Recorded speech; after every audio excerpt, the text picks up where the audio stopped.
On a l'habitude de semer ou planter sur la terre en fait, donc pareil, l'un des principes fondamentaux pour la vie du sol, c'est un sol couvert. C'est-à-dire qu'on ne doit pas voir la terre, on ne doit pas voir... Voilà. Et en fait, donc là, ça c'est des repiquages de salade, et en fait, juste simplement dans la lasagne, voilà, on a gratté un peu, donc là si on va voir, bah, c'est très très humide, hein.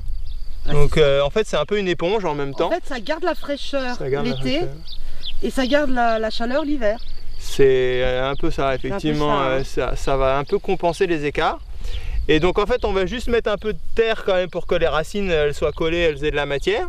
Puis on va mettre le pied de salade directement dedans. Donc sur le repiquage, on peut repiquer directement dans la lasagne. On n'a pas besoin d'attendre que ce soit de l'humus ou de la terre, quoi.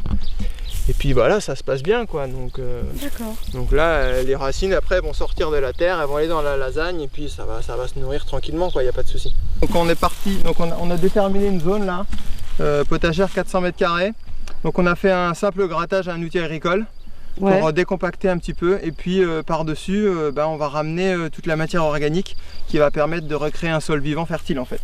Et ici c'est assez intéressant parce que c'est un endroit qu'on a simplement gratté, on n'a rien touché. On n'a rien refait et là on voit que toute la faune, en particulier les coquelicots là, qui vont pas tarder à exploser. Mais on a toutes sortes de fleurs, donc c'est assez intéressant de voir ce qu'on a, sachant que c'est quand même des marqueurs du sol. Et, on revoit un petit peu ce qu'on appelle les fleurs sauvages, quoi. C'est ça. Ce qu'on ne voyait plus depuis quelques temps malheureusement. Exactement. Et en fait, c'est aussi lié à l'entretien des prairies ou des pelouses, quoi. C'est-à-dire que la tonte régulière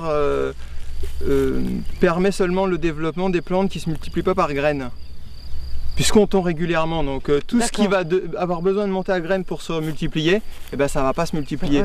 Donc on perd beaucoup en biodiversité à ce niveau-là. Donc là, l'objectif, c'est ne pas faire de tras de coupe avant la montée à graines de toutes les plantes sauvages. Ok, d'accord. Après, effectivement, on pourra faire un entretien, une coupe pour régénérer un petit peu, mais vraiment en tonte raisonnée, on parle de 2 coupes par an. Ok. Voilà, donc on peut faire une coupe après la montée à graines et puis une coupe avant le début du printemps pour nettoyer un peu toutes les herbes sèches. Donc c'est vraiment l'objectif, minimiser l'impact sur la biodiversité, quoi.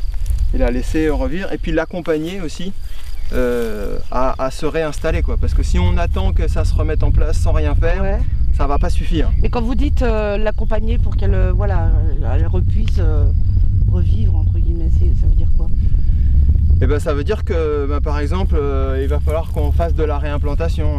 Par exemple là on peut récupérer des graines et puis les ressemer, on va falloir qu'on réimplante des arbres. La reforestation est cruciale c'est un support de la vie, hein, aussi. Et puis recréer un sol fertile en fait. Parce qu'un sol mort, la vie a du mal à se développer.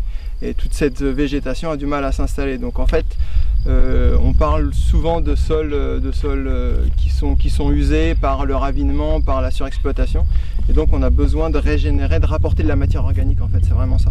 Et du coup, valoriser localement tous les déchets organiques dont on parle aujourd'hui, qu'on souhaite se débarrasser, alors qu'en fait ce sont des ressources pour recréer un support à la vie, quoi.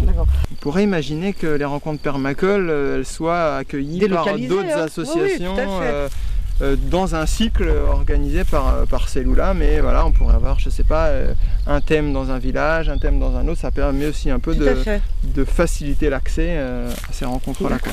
Et qu'il y ait beaucoup plus d'échanges et beaucoup plus parce qu'il y a la communication aussi, hein, donc effectivement. Et puis donc voilà, que les associations se rapprochent, se connaissent. On a la Cagnole dans Lyon depuis maintenant 1 an, qui est la monnaie locale. On a les selles, on a plein de choses comme ça.